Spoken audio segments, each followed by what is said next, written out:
Congratulations, by the way. Thank you. Thank you. Okay. Happy Friday, everyone. And I'm joined by Joe Tagmeyer. How you doing? Nice Good. shirt. You like I, that? I don't think I've seen that one actually. I think it's RGB. Oh, The guys okay. down there. I like the shirt, so I thought I would get it. Very cool. Very cool. So we've had a pretty busy week. I mean, between the debut of Ariane 6 and then Mm-hmm. something that is sort of the main headline right now, what happened with SpaceX last night. And of course, I wanted to bring you on because you notified me about this possible issue about, I don't know, at least 2 hours before everyone else, including SpaceX, announced and people were catching on to this. So, Yeah. what are we talking about today? Well, SpaceX had another launch last night out of Vandenberg, and it was another Starlink launch. So fairly routine is what we've been used to. Probably the only thing that was a little bit weird initially was it was super foggy. And I actually posted a picture out there saying, "Hey, great views here at Vandenberg."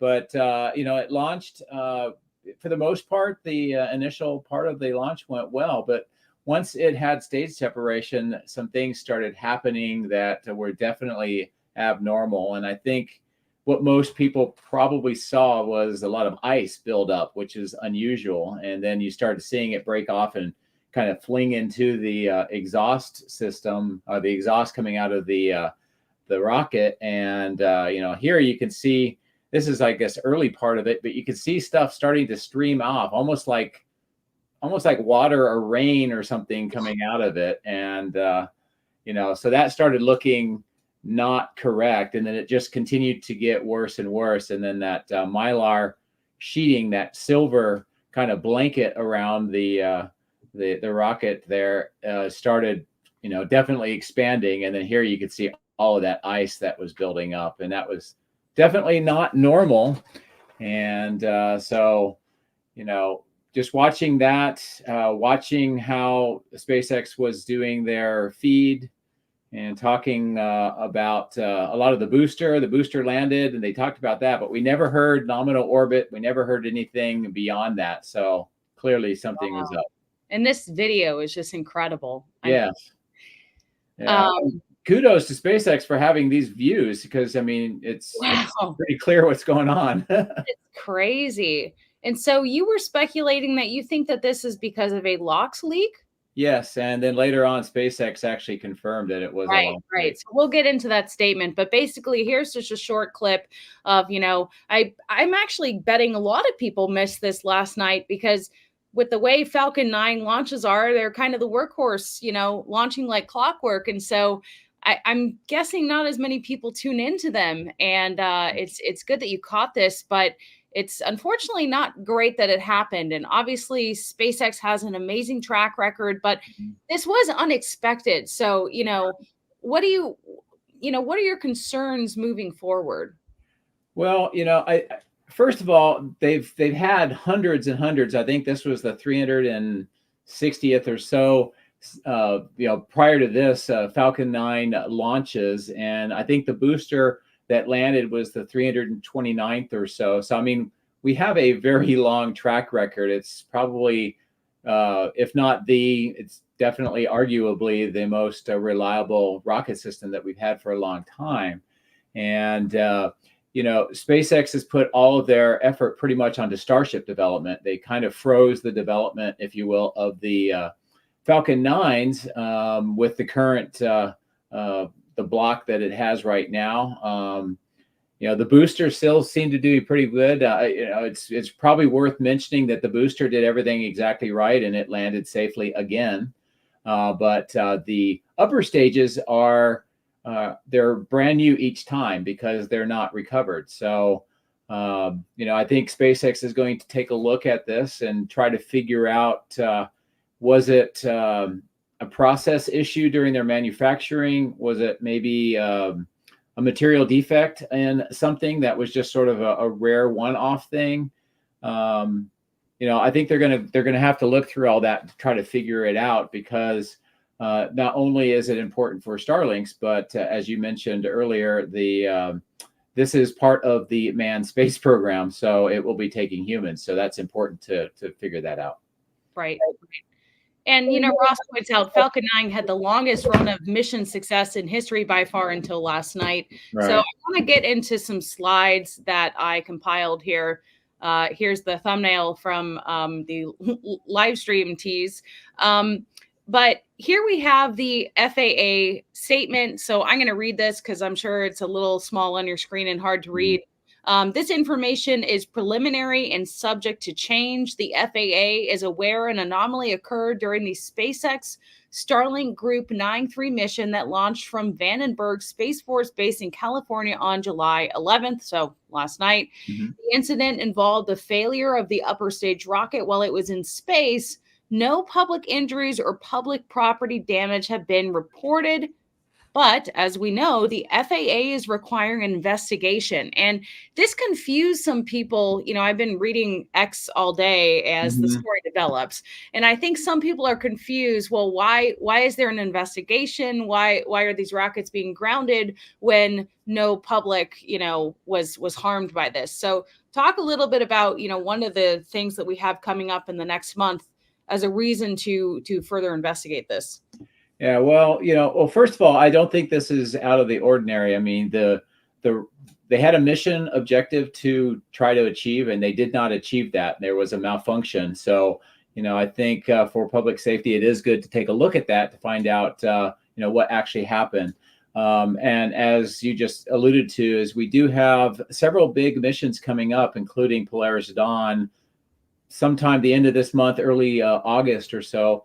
And that's going to be taking a crew of 4 with the Dragon capsule, all commercial astronauts, and doing a pretty robust, about a week-long mission, maybe a 5 or 6 day mission. And this upper stage is going to be the same design as what's going to be used for that too. So I think that's going to be important. Also, I think over the next 4 or 5 launches for the Falcon 9 is going to be customer launches too. So it's not just going to be Starlink. So I think, it's going to be good just to want to go through this, find out what happened.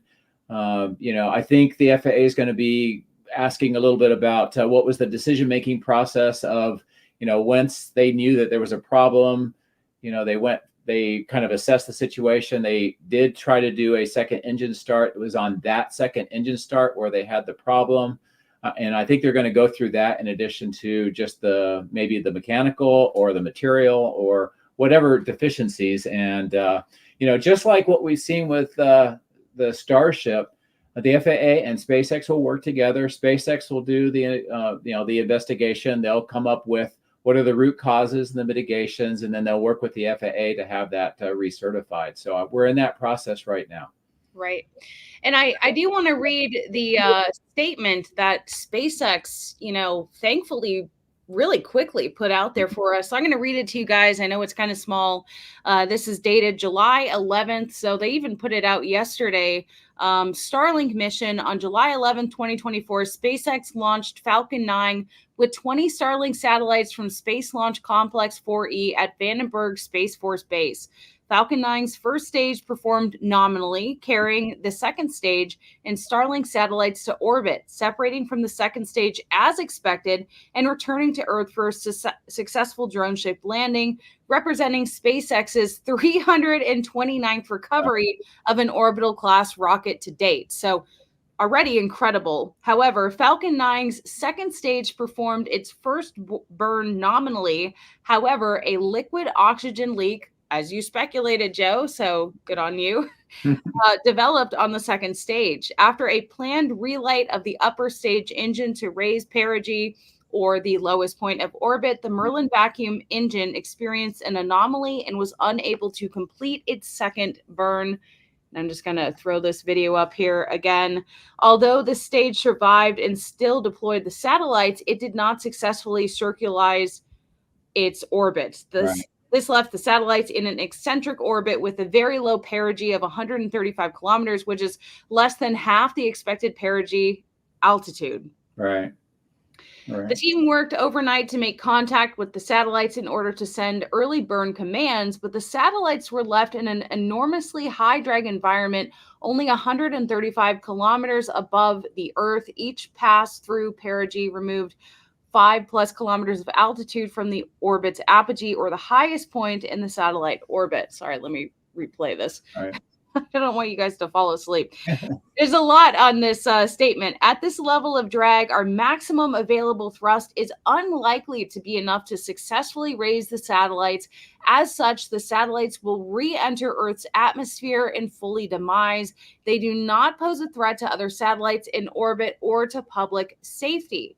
We greatly appreciate the team's effort to learn as much as possible from the satellites and attempt recovery. This event is a reminder of how technically challenging spaceflight is. To date, we have completed 364 successful Falcon launches, safely carrying astronauts, customer payloads, and thousands of Starlink satellites to orbit, making the Falcon family of rockets one of the most reliable in the world. Mhm. SpaceX will perform a full investigation in coordination with the FAA, determine root cause, and make corrective actions to ensure success of future missions. With a robust satellite and rocket production capability and a high launch cadence, we're positioned to rapidly recover and continue our pace as the world's most active launch services provider. Yeah, that's a lot. Sorry, we just had to get through that for some Right. context. So, I mean, on the one hand, they're super successful. This is completely rare. But on the other hand, this is very unexpected. This Mm. does cause a pause, at least for now. And, with SpaceX being so vital to the industry, I mean, how much of a dent is this going to create? Yeah, well, I mean, it's going to somewhat depend on what exactly the root cause is. If it's, something fairly straightforward, they can identify it right off the bat. I mean, we have pretty good visuals here. I'm sure they have a lot of data. They probably already know what the issue is. And if they can, identify that, concentrate that on that, verify whatever they're going to need to do in the manufacturing process to resolve that, I think it can go fairly quickly. I've read some people speculating based on other rockets that have had issues. It could be months and months. I don't think so. I think it may be a matter of a couple of weeks, if that. But we will find out. Yeah, so I think it's important to do this though for a variety of reasons, not only for the safety of the Falcon 9s for just regular launches, and also with the fact that we have humans on board. But I think you also have to look at the context of other stuff going on too. For example, we have Starship that's waiting to get its license for flight number 5. We have a big FAA just now came out where the FAA is looking with Starbase and SpaceX to increase the number of Starship launches to 25 out of Starbase. So that's underway. We also have Kennedy Space Center looking at the environmental to put Starship to be able to launch out of there. And I think it's something like 40 or 50 launches per year. So if you think about all of that context, the FAA is going to want to make sure that they look at all of the processes for rockets if they're going to be adapting themselves to adapt to accept this number of rocket launches that are going to be coming up. So I think it's all part of that continuum, and I think it's a normal part of the process. And I'm pretty sure the SpaceX and FAA have a really good working relationship, and they know how to go through this process. Right. And as you were mentioning, Polaris Dawn is scheduled to launch no earlier than July 31st at last check. And so Jared publicly stated SpaceX, and, keep in mind, Jared is going to be launching on one of these rockets. So he wrote last night, SpaceX has an incredible track record with Falcon 9. I can say from personal experience, they are very transparent when issues arise.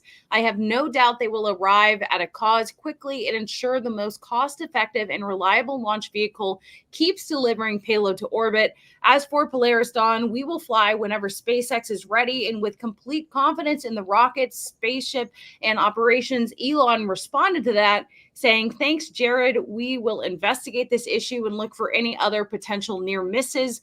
We are tracking to do more Falcon flights this year than Shuttle did in 30 years, the vast majority of which are uncrewed. A major advantage of this super high flight rate is that we can identify and resolve problems that may only occur once every 1,000 flights. This is impossible on a low flight rate vehicle," which is a great point. Yeah. Well, also that, this is the upper stage, so it's not quite the same as reflying the boosters, but there's really nobody else that is flying this hardware as often, and in many cases, like with the booster, reusing it. So it's kind of in uncharted territory here. So they're going to need to learn from this as well as they continue to up their cadence of launching. Now, tell me, a lot of people are saying in the comments, speculating, well, what caused this leak?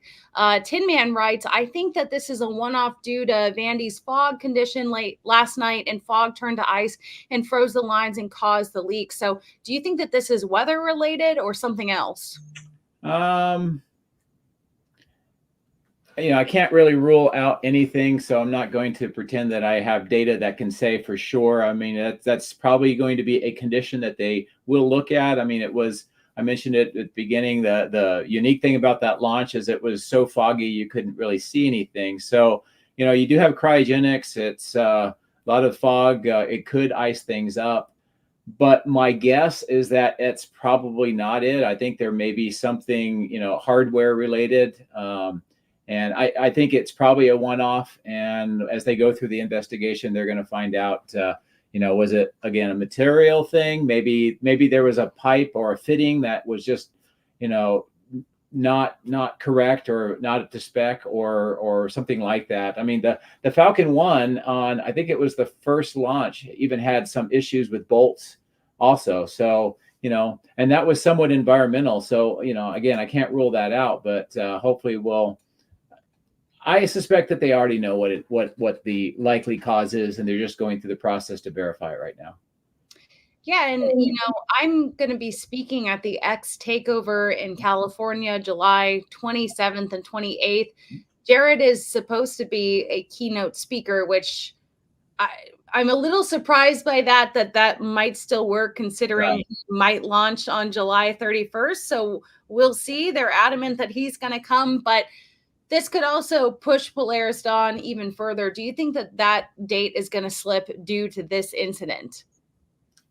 I think that this will be a contributing factor to it slipping. I think, they've already slipped it a couple of weeks, and I know that they were doing some training with the spacesuits over at, I think, Johnson Space Center with the kind of the vacuum chamber. So maybe they are still having some last minute development issues with the spacesuits that they want to work through. And then this may just add another reason to give them another couple of weeks. So it would not surprise me if Polaris Dawn slips into like mid-August or so. Yeah. And we're thinking, well, Elon said the next Starship launch could be early August. I think we both maybe think it might be later. Yeah, I think everything's going to slip to the right. Also, if I were SpaceX and I had Polaris Dawn coming up and I had this issue, I may want to just demonstrate that I have a few other non-manned launches under our belt again to say, hey, look, we figured it out. We resolved it. We've now launched 3 customer satellites and 2 Starlinks, whatever, and we're ready to go again. So that may be part of that calculation as well. We'll talk about, actually, here's one question from Al Kimball. How long do you think SpaceX will stand down?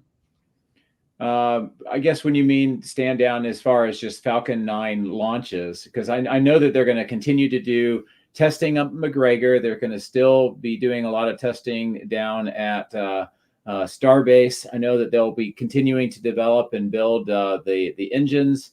And doing preparation work for Polaris Dawn. So all that's going to continue. But as far as Falcon 9 launches, I think it's going to be on the matter of a few weeks, maybe max. Like I said, I think that they have a pretty good idea of what the issue was. They're just going to make sure that they can go through the process, document that, be able to be 100% sure based on the data that they have, and then work with the FAA.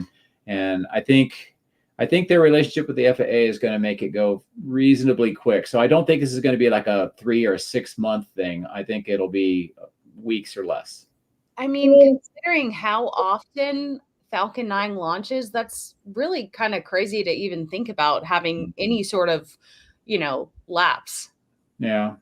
Yeah. Well, we're so accustomed now to multiple flights per week, and now we may go a week or two without anything. It's going to seem kind of strange, Yeah. but it does drive home. And I think SpaceX mentioned it too, that no matter how routine it may seem, spaceflight is still difficult. And it's a very, in flying, we always talk about flying being unforgiving, meaning if something happens, it can go bad really quickly. And spaceflight is even more so than that, because, you have a lot of high energy, you have a lot of high temperatures, cold temperatures, different environments, a lot of G's, a lot of things are going on. And what SpaceX has been doing up to this point has been remarkable. And I think that they have a great team, and I think they're going to, bounce back on really quickly on this and start moving forward again. And we have our first super chat of the live stream from Michael Maxey. So thank you for the super chat. He writes, NASA FAA may suspect SpaceX crew missions, or suspend, I'm sure he means, right. SpaceX crew missions until investigation concludes. Definitely. And, talk about, just for, obviously this was an anomaly. What would have happened if an anomaly like this happened during, a crewed launch? Yeah. Well, first of all, assuming that it happened exactly the same way, they would have been in orbit. They would still have the ability to do the separation. And then with the Dragon capsule and the trunk, they would have enough capability, I think, to certainly circularize the orbit to get it to a stable point. And then they would be able to decide, are we just going to return in a controlled manner, or do we think that we have enough to go up to, say, the ISS, if that was the mission, or if it was Polaris Dawn, whether they could continue on the mission or not. Part of that calculation would be how much fuel was used to correct the orbital parameters to get it to a stable orbit, because you only have a finite amount of fuel, so that will affect your mission capability. But the Dragon also has the capability of separating and escaping, so you have that system as well. And let's see, doesn't Dragon require a second stage relight? Probably, but it depends on, again, the orbit and how much of that relight you need. Like, for example, if you look at typical Starlink missions, when they circularize, the second burn is a matter of a couple of seconds or so, just generally because of the orbit is pretty close to circular as it is. In this particular case, and I saw, Jonathan McNow was showing some orbital mechanical properties of this orbit, and I think it was a elliptical orbit of about 130, 140 kilometers at the low end and about 290 on the high end. So that's fairly elliptical, but I think the Dragon would have enough to at least get it to a stable enough point for them to decide, which way to go. And I think that's built in with the Dragon's capabilities. And I think even the Starliner would have something similar as well, because they have to have those points along the launch to be able to successfully, get away from the rocket and then have a way of either landing or getting to orbit or doing something to get it to a more stable position to figure out what they're going to do. Right. Good synopsis there. Man, I feel like there's just so much to talk about. Starliner has been a hot topic. Right. Obviously, we heard from Butch and Sunny actually from the ISS, so that was pretty cool. And, if you guys watch my video, they are still at the ISS. They still have not returned home.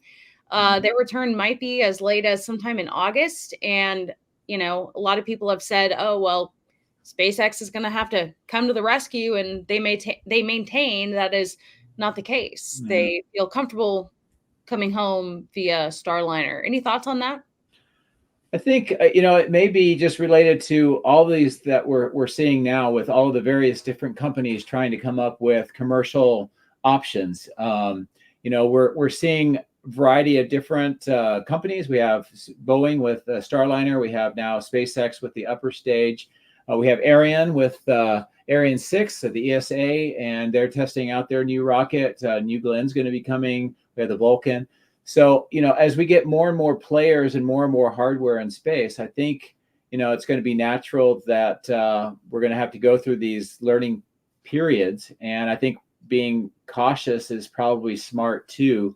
In Boeing's case with the Starliner, as I understand it, having it at a stable position with the ISS and doing ground testing is probably the best of all worlds, because you can test on the ground, figure out what the issue is, and then you can see what the hardware is doing while it still exists. And the reason why I say that is once it comes back, the trunk will be jettisoned and then that'll be burning up, and we won't be able to actually physically see what's going on with the hardware. So, taking that extra time is probably warranted since it's a completely brand new system.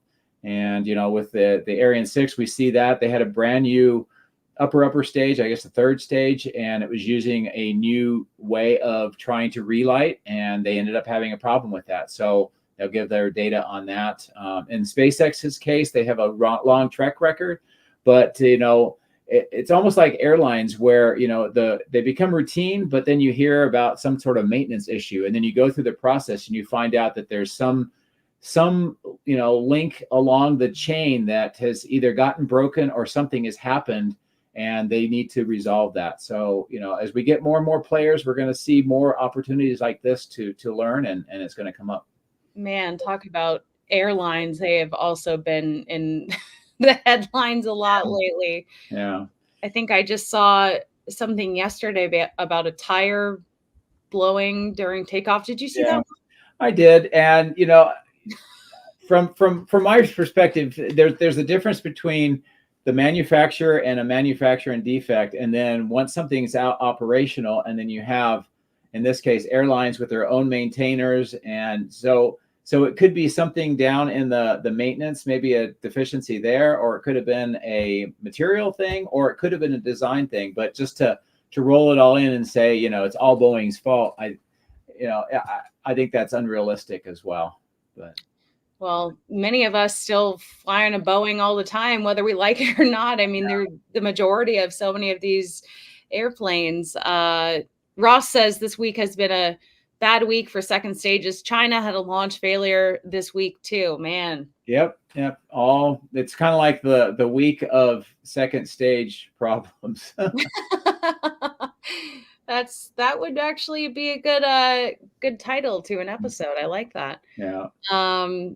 It just has been, and you were pointing out too, we both watched the Ariane 6 launch. They haven't really talked about what exactly happened. They kind of started to talk about it, and we haven't learned much, whereas SpaceX has been quite transparent. What do you think's going on? Well, actually, it's kind of funny. I think just before we went on, I saw that ESA had a question again about that upper stage, and their answer was essentially, we already told you what we know right now. We went to relight, it didn't relight, and they're going through the process of figuring it out. I think you have, on the one hand, you have the public relations kind of thing of saying, hey, this is what happened. And then you have probably the more economic parts, which is, we've got a system that we are really relying on, and we need to prove to our customers that it's value added and you should trust it. So I think that there's going to be some reservation about what they put out there. And especially with the Ariane 6, this is completely brand new. So this is the first time it's ever flown. So I think that's a different case, very different than SpaceX, who has 360 something successful launches, and you have an issue. So, I think comparing them is a little apples to oranges in this particular case. But I think in the case of Ariane 6, they're going to take some time to really figure it out, and it may affect them in a longer period of time than what I'm expecting for the SpaceX. So, I think Ariane 6 has another couple launches planned for the end of this year that may be affected by this, whereas SpaceX, I think it's going to be weeks. Right. I hope so. I guess the the clock starts now. Thank you, Chris, for the super chat. Thanks, Ellie and Joe, for doing the live stream today to discuss what happened. I'm sorry that we didn't do it earlier because I know that this has been, a pretty big deal all day. But luckily, the advantage of talking about this a little later in the day is that we've learned more details throughout the day. Right. And one thing I am curious, I don't know what the answer is.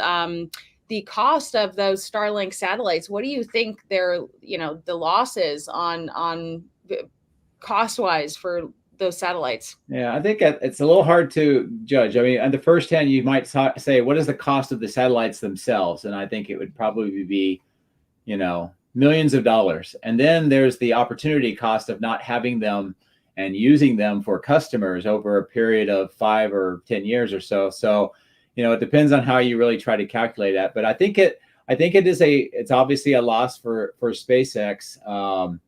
But overall, I think it's kind of, minor compared to everything else that they have.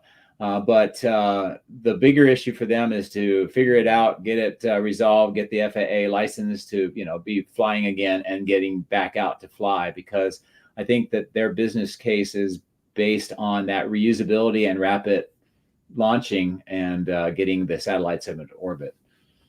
Well, and Al says, good question about the cost. Is Starlink self-insured? My guess is yes, because, it's completely a SpaceX thing. It's the launcher, it's the satellite, it's the process, it's the operation, everything. So my guess is that they are self-insured. Yeah. Yeah, interesting. I still would love to show people what the Starlink facility here in Bastrop, Texas looks like on the inside. I think that's what we should aim for next, Joe. Yes. What do you think? I've been asking, and I know some people that work there, but it hasn't worked out yet. Oh, you have been asking? Yes, I have. This is news to me. You're asking employees if it would ever be possible? Yeah, well, I've heard that they've been talking about possibly doing tours, maybe not. And I said, well, if you're going to do tours, wouldn't it be great to have somebody come and talk about your programs? And that's about where it stops. Well, I know someone I could probably DM and, see what they think about it. Yeah. I think that would be really cool. Tim Dodd has done Starbase twice now, very involved, in-depth tours, which is great. But we haven't seen this Starlink side of it, at least, the production side, really. I agree. And, that's how I started my channel. And as we know, I mean, this is a fun little anecdote, but when we did the interview with Elon, it was made clear to me that Starlink is very important to SpaceX right now. And so I think, to further educate or promote that, it would be really cool to get a tour inside. Well, especially since they just rolled out the Mini, and I think the Mini is made in Bastrop. Oh, really? Yeah. So that would be kind of cool to find out about. And I haven't done a flight there in a while. I'm thinking about doing it again, but they're expanding the facility on the kind of the north side. So they're adding another huge site. And I probably need to go out there and get some images. No, I think you mean we need to we need to go out there. That would be really cool. That's a wish list thing, but we'll see. I still think talking to Elon Musk on the day of the launch was something I kind of thought would be impossible. It would be, best case scenario, and somehow it happened. So, I've had some people ask, what was it like talking with him? And I'm like, we might be surprised, but he was already focused on the next things. He's like, yeah, it was good, but we have this, we have that, and obviously he had a party that he was getting ready to go to, but he was definitely looking towards the future rather than, yeah, it was great. It's awesome. We did a really great job. I think he was happy about that. But in his mind, he already knew the things that they needed to work on. Yeah, well, he's definitely a visionary. So it makes sense that he lives a little more in the future. Yeah, it still blows my mind to think about that day. Truly. I mean, even only getting 15 minutes is actually pretty significant when you're talking to someone like that. Yeah. I wonder how much his time is worth per minute. Probably a lot. Yeah. Oh man, I saw there was actually a I think his name is Johnny Harris. He has like 5 million plus subscribers. He's kind of like an independent journalist, but more broad topics. And he did a sort of documentary on Elon Musk, and so I started watching that, and it's interesting. I mean, a lot of people are fascinated with the guy. Love, hate, respect, dis disgusted by whatever. He's quite popular. Mm. Yeah. I just think it would be really tough being him because no matter what you do, people love you, they hate you, they want your time, they want to talk about something, and it's just it'd be nonstop, and that would drive me crazy. Yeah. Yeah, I thought it was funny when you asked for the selfie, and well, I asked and then you asked, and he was Yeah. like, "Oh, the infinite selfie loop." Yeah, man, that was crazy. Yeah, Chris makes a good point. This might be why it's kind of hard to get a tour at the Starlink factory. I suspect there's a lot of proprietary technology in Starlink that they do not want out in the open. Probably true. Although, I went to Impulse Space, which is Tom Mhm. Mueller's company. He's the first SpaceX engineer, the designer of the Merlin engine, and now he has his own shop in California. And I had to blur quite a bit of material, but we still made it work. And so Right. I think as long as they know that they have a trusted journalist who's going to, make sure to go back and forth with them before it's aired to the world, then, should be fine. Yeah, and kind of like what Tim does is, you have them go through the video before it's released too, and that way they can make sure. And not only that, I mean, we got lucky with the way that I did my interview with Elon. It was in the lobby because they had already vetted that portion of the building. So people are like, "Why are you standing there all awkwardly?" It's like, well, because that's where they told us to be. But I Right. thought it was actually much cooler than a boring, bland conference room with white walls and awkward, seating arrangements to have, an engine behind us. I mean, Mhm. what more do you want? But yeah, I think that's part of it is that, nothing was ITAR restricted in Mhm. that lobby. So yeah, pretty crazy. Um, but yeah, this is just kind of an update about what happened last night. Moving forward, we could see Falcon 9 grounded for maybe a few weeks, which is like even weird to say. Mhm. I know. Well, a couple of years ago, a month would go by without a launch and nobody thought about it. Yeah, right, right. Well, and that's the thing. I mean, I certainly am locked and loaded when it comes to Starship launches. I have been to every single one, but Falcon 9s, I don't certainly Mhm. watch every launch. Clearly you do, but maybe you should because it's always an interesting moment. I thought it was interesting too, as we're on the topic of Starlink a little bit. Ariane 6 is going to be launching some of the Project Kuiper satellites, and Mhm. this is the competitor. We'll see how Right. it goes to Starlink. This is Amazon's Project Kuiper, something that has been talked about for a while. But do you think that it's going to actually hold any weight against Starlink? Um, well, there's a couple of things that they got to get through first. One, they have to launch on basically new systems, some of which have never flown. The Vulcan has now flown once, but it's still not really certified. They need to do another one, and maybe we'll get one here in a couple of months.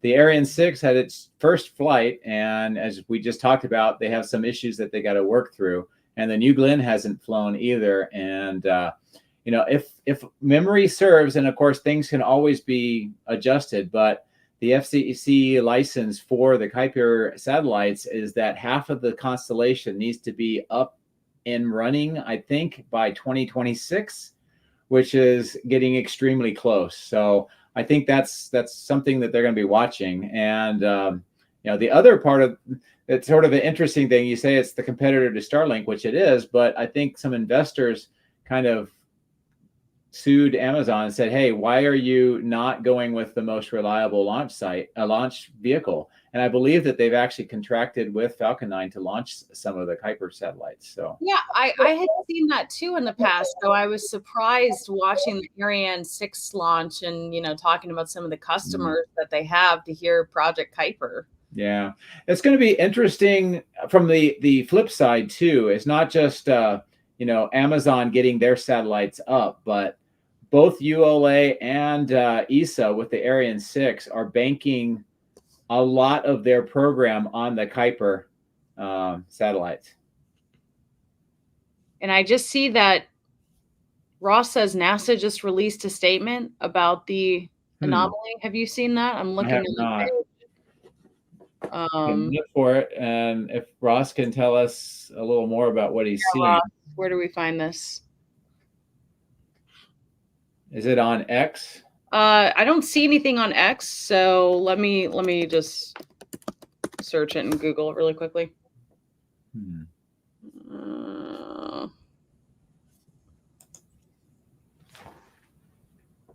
I don't see it. Ross, where'd you find that? I see it. I can read it here. It says, although the SpaceX Starlink launch was a fully commercial mission, NASA receives insight from SpaceX on all items of interest about the Falcon 9 rocket. As part of the agency's standard fleet flowing activities, crew safety and mission assurance are top priorities for NASA. SpaceX has been forthcoming with information and is including NASA in the company's ongoing anomaly investigation to understand the issue and path forward. NASA will provide updates on agency missions, including potential scheduling impacts, if any, as more information becomes available. Oh my God. And one of the first comments, but launching with chattering valves and a helium leak is okay. Yeah, I know. It is unfortunate that that Boeing and the Starliner has that reputation. Oh some of it's deserved, some of it's above and beyond. But let me pull up. There are some of the most savage comments I've ever seen on this video. I released it. What was this, yesterday or 2 days ago? Boeing astronauts won't ask SpaceX to bring them home because they said they don't plan on that. And man, some of these comments are just absolutely nuts. It makes me feel a little bad because, for the people that worked on this, and obviously Butch and Sunny, it's got to feel pretty bad to see all of the negativity surrounding not only your launch and, your vehicle, but your lives. It's like so many jokes have been made about, and, I think some people are sincerely worried, right? But I also think that, geez, the amount of comments that were made about Sunny's hair. Oh, really? That's what happens in 0G. Do you not know what hair does? And I don't know why all of a sudden it's like, a mystery, like, oh, she's having a bad hair day. What are you talking about? This is crazy. One of the comments said, this is the one that got a lot of upvotes. It's like when your crazy aunt and uncle come to visit for a couple of days, but their old car breaks down and they can't get parts, so they stay for an extra month or two. Yeah. Oh, man. Well, I think, the thing that's contributing to it, and it's unfortunate, and you were in journalism, you know what it is like if you're going to make a statement, that it needs to be clear, concise, and unambiguous. And, if I were up there and, I got the question, do you feel safe bringing it back? I would, unless there's an actual problem that I'm worried about, I would say, heck yeah, I'll take it anytime, any day, anywhere. I'll come home tomorrow if I need to. But they don't say that. Well, and I think that's what gets the problem. But because I've read a lot of the comments, and a lot of people are claiming that, well, of course they wouldn't say anything bad about Boeing or express any concerns because they're still not home. And basically, that wouldn't be in their favor to really speak their mind. Do you think that there is any truth to that? I don't know. I would just go back to what I said before, is if you're going to make a statement, or if you're asked about something, and especially something like this where you kind of know where the thought process is going, is I think it would be better just to say, look, we are completely confident. We'll come back whenever we need to. Right now, we just want to get some data. But if we have to leave tomorrow, we will. If we want to, there's no concern at all. And then that way it's unambiguous. But if you say stuff like, well, if it's an emergency situation, then we might be able to come back and we'll work with our team, then it opens up some space there where people will fill in the gaps. So I think that there is some PR work that they could do better. Yeah. You watch that? What's that? You watch their update from the ISS? A little bit, not the whole thing. Well, I watched the whole thing, so you're usually you've seen literally everything there is to see out there. Well, based on your journalism background, with what you saw, what did you think about how they handled the questions? I think they did a great job handling the questions, but so someone said they're not Boeing astronauts, but the way that they answered the questions, they sure sound like Boeing astronauts, if that makes sense. Okay. Yeah. I was going to say too, your journalism rules of clear, concise, neutral. I think a lot of people would think the guidelines today are clickbaity. Oh my God, it's going to crash. Oh. And if it bleeds, or if it bleeds, it leads. Right.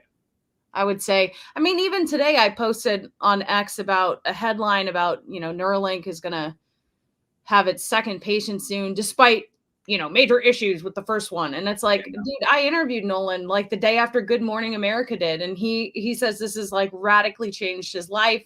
They were able to troubleshoot the issues without having to do another surgery. Like, it just seems like, when I read headlines like that, I remember way back a long time ago when I was in the English class and I had a teacher that talked about you could remove words out of a sentence. And if it doesn't change the basic sentence, then you don't need those words. And in that headline there, you could remove all of the last part and it was accurate. So everything else after that was just, sensationalism. Fluff. It's hard. I mean, I'll admit, as a content creator, wanting to, I don't know, keep this my job, I have to get views, right? I have to get views. I have to have people watching the channel. And so sometimes, you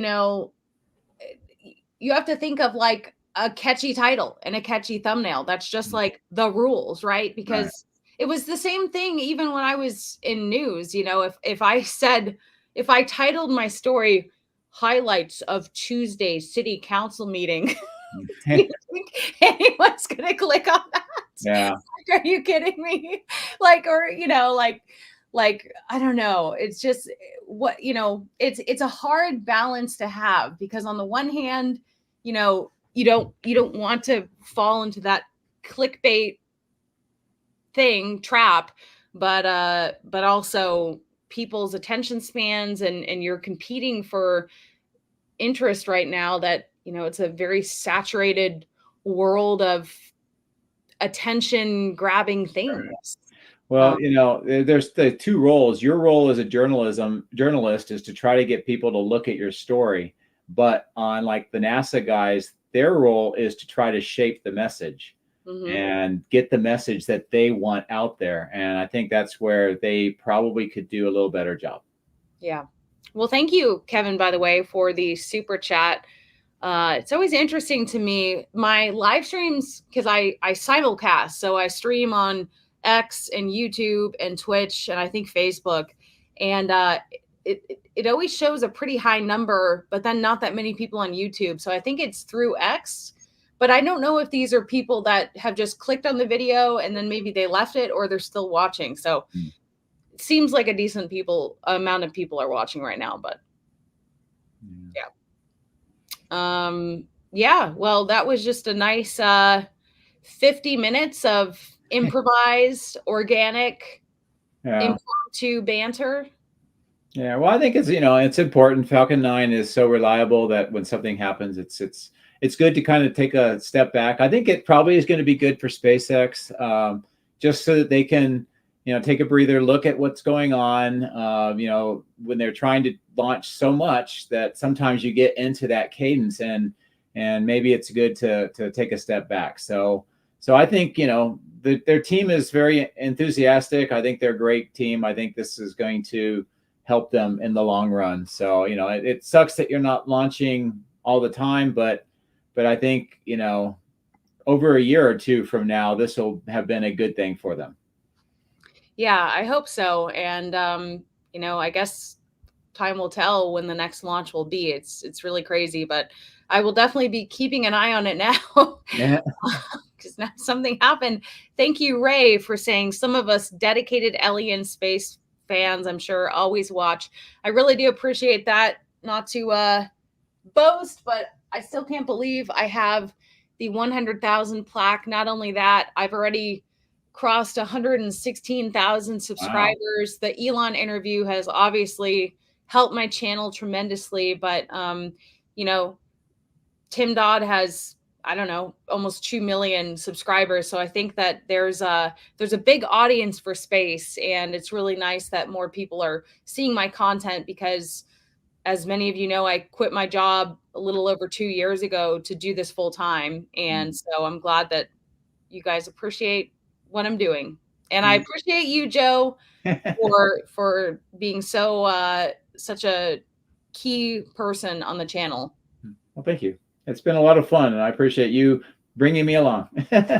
It's kind of crazy, like the things that we've experienced and just the wild shit that's happened to us. I mean, honestly, like, I really connected with you about a year ago when I broke my femur.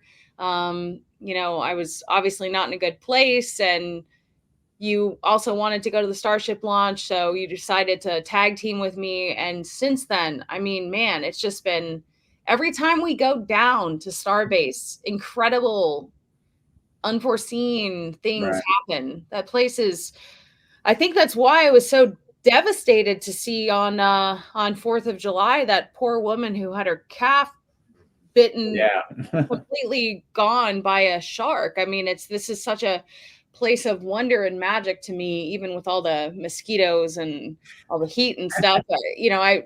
I've been down there 10 times. You've been down there a lot. It's a really great place. And so that was really sad to see. If you guys haven't gone to Starbase, as we say every time, go down there. It's definitely worth going to. It's changing a lot. Yeah, I was going to say, I mean, when go back down to the next launch, I'm planning on going. Hopefully you are too. But Starbase is going to look completely different than when we were there just, for the launch 4, because there's none of those vertical tanks now by the orbital launch site. There's a new tower that's being stacked. A lot of stuff's been moved around. The Star Factory is coming along. And by the way, the guys doing these drone shots are starting to get better, which is good. I like they have motion, different angles. Yeah. See how the booster's moving, but also the drone's moving, and it's just much more interesting. And that's the kind of stuff I like to put in. Did anything come of your volunteer offer? Not yet, but I think, we got a chance to talk to several people, and I told them some of these kinds of things, and it's nice to see this here. I mean, just from an audience viewpoint, is just having this motion, even if it's subtle, makes it so much more interesting. But if you notice, every single one of these shots has got some lateral and vertical motion in it, which is awesome. It's incredible. It's so cool. I love I love it when they release stuff like this, particularly because Joe can't go down there and get his own drone shots. It's just not allowed. So, it's really nice that SpaceX does these from time to time. It'd be nice if they could just approve you, just you, only you. That would be cool, because I have a whole lot of ideas of great shots that could be done. Yeah, that would be really cool. Well, with that, I am going to sign off, but thank you so much. Thank you to everyone who is watching. Of course, we had to talk about this. This is a pretty big deal, but I don't think it's going to, hold SpaceX back in any way. Obviously, we're going to see a break here for Falcon 9 launches, but you know, the person who is flying on this rocket in probably about a month or two is not concerned. So Right. that's good news. Any final thoughts? No, I just think Jared, we're talking about PR and getting your message across. He did it. That's the way you do it. Yeah. He's so awesome, Mhm. man. I hope he comes to X Takeover. He's supposed to be. I mean, he is slated to be the keynote, but he's My also, guess is he'll have a little bit extra time so he can make it there. that would be awesome. Well, thank you guys so much. Have a great weekend, and we'll see you soon. Take care.